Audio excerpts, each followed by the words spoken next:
the situation with right-wing anti-Semitism in this country in some respects is terrifying right now. And the reason I say it's terrifying is that where we have been successful in fighting right-wing anti-Semitism historically, we have worked very closely with law enforcement. We've worked very closely with the FBI.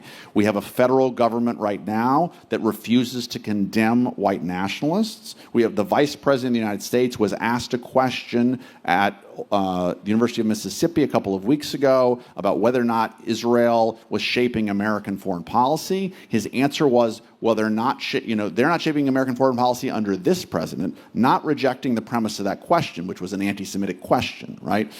We know about Tucker Carlson and the sort of the struggle that's going on within MAGA right now about that. So, I mean, we have to find ways to work effectively with people who can actually root out plots and plans for violence or insurrection or sometimes militias that are on the right, because that's the lethal form that anti-Semitism is often taking from those people.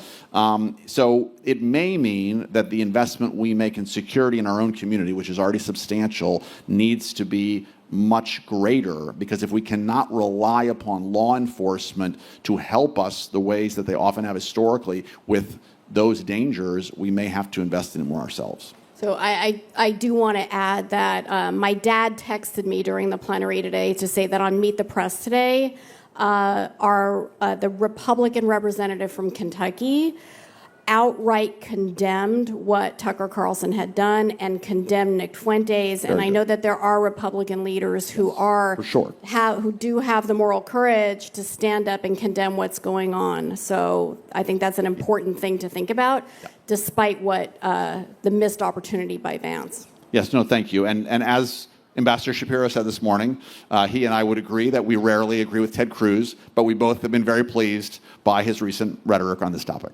So.